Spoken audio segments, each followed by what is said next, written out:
আসসালামু আলাইকুম বন্ধুরা, এসবি স্যাটিসফাইড লাইফ থেকে আমি বৃষ্টি বলছি।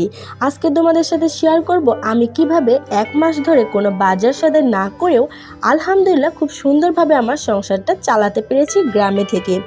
গ্রামের সহজ জীবন আর কিছু ছোট ছোট কৌশল, এগুলোই আমাকে সাহায্য করেছে এই মাসটা অনায়াসে পার করতে। আমি কিন্তু এভাবে বহু মাস চালাতে পারি। তাহলে চলো দেখি আমি কিভাবে এটা সম্ভব করেছি। ভিডিওটা শুরু করার আগে ছোট্ট অনুরোধ থাকবে, যারা নতুন আমার চ্যানেলে ভিজিট করছে দয়া করে চ্যানেলটা সাবস্ক্রাইব করে নিও, যাতে এমনই প্রয়োজনীয় আর নিত্যদিনের ভিডিওগুলো তোমরা নিয়মিত পেতে পারো। আর হ্যাঁ, ভিডিওটা একদম শেষ পর্যন্ত দেখো।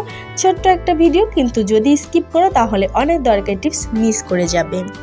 বন্ধুরা, আমি প্রথমেই আমার পালন করা মুরগিগুলোর মধ্যে একটি দেশি মুরগি কিন্তু আজকে রান্না করে নিয়েছি, ভুনা করেছি, সাথে করেছি খিচুড়ি। আসলে দেশি মুরগির স্বাদই আলাদা, আর নিজের হাতে পালন করা বলে তৃপ্তিটাও অন্যরকম। ঘরে যদি নিজের বাড়িতে যদি সামান্য একটু জায়গাও থাকে তাহলেও মুরগি পালন করা যায় বন্ধুরা।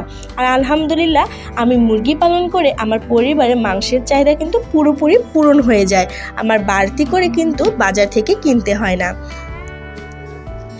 আর এখানে আমি একটা চাল কুমড়ো দিয়ে আমাদেরই পুকুরের মাছ কিন্তু রান্না করে নিয়েছি। তোমরা আমার অনেক ভিডিওতে দেখেছো আমরা কিন্তু পুকুরেও খাওয়ার জন্য মাছ চাষ করি। চাষ করা বলতে খাওয়ার জন্যই ছাড়া হয়, ওটা বিক্রি করার জন্য না, সারা বছর আমরা খাই। আর এখানে একটুখানি কালো জিরে ভর্তা করে নিয়েছি।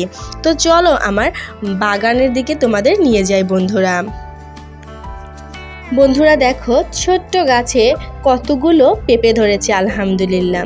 বন্ধুরা, আমি কিন্তু আসলে গ্রামে থাকলে এক মাস কেন 2 মাসও কিন্তু সবজি বাজারঘাট না করে কিন্তু অনায়াসে 1 থেকে 2 মাস আমাদের চলে যায়। দেখো, আমি এখানে কিছু কানাই শাক তুলে নিয়েছি। এই যে আমাদেরই পুকুরের চারপাশে এই কানাই শাকগুলো। আর দেখো, এখানে মরিচ গাছ থেকে আমি কয়েকটা মরিচ তুলে নিব। আসলে গ্রামে থাকলে যাদের একটুখানিও যদি জায়গা থাকে, সেখানে সেই জায়গাটাকে ফেলে না রেখে যদি এভাবে তোমরা সবজি গাছ লাগাও, তাহলে কিন্তু পরিবারের সবজির চাহিদাটাও কিন্তু পূরণ হয়ে যায়। আমি যেরকম মাংসের চাহিদা পূরণের সাথে সাথে সবজির চাহিদাটা কিন্তু পূরণ হয়ে যায়। আর এদিকে দেখো বন্ধুরা, কি গাছ, এটা হচ্ছে ঢেঁড়স গাছ। এই গাছগুলো কিন্তু বুড়ো হয়ে গেছে বলতে গেলে, অনেক দিনের পুরনো, অনেক দিন ধরে ঢেঁড়স খাওয়া হচ্ছে, কিন্তু গাছগুলো একদম শেষের পর্যায়ে চলে আসছে, তাও কিন্তু ঢেঁড়স ধরেছে। দেখো বন্ধুরা, এভাবে কিন্তু সবজির চাহিদাটা অনায়াসেই আমাদের পূরণ হয়ে যায়। আর এদিকে দেখো, এদিকে হচ্ছে সাগর কলা গাছ, সাগর কলা ধরে আছে। এইভাবে কিন্তু আমরা ফলের চাহিদাটাও কিন্তু পূরণ হয়ে যায়। গ্রামে দেখা যায় কলা পেঁপে সবসময় কিন্তু থাকে। আর এখানে বন্ধুরা লাউ গাছ লাগিয়েছে আমার আম্মা, এখনও লাউ ধরেনি, তবে গাছটা জানালা দেওয়া হয়েছে আলহামদুলিল্লাহ। দেখো, ইনশাল্লাহ এখান থেকে লাউও খেতে পারবো, লাউয়ের পাতা খেতে পারবো। গরম ভাতের সাথে লাউয়ের পাতা ভর্তা কিন্তু ভীষণ মজা লাগে।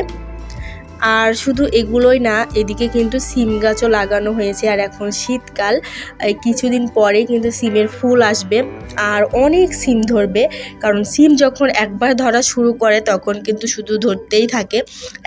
একদম দেখো গাছগুলো তরতাজা, কত সুন্দর। আর এগুলোকে আমরা আঞ্চলিক ভাষায় খানমান বলি।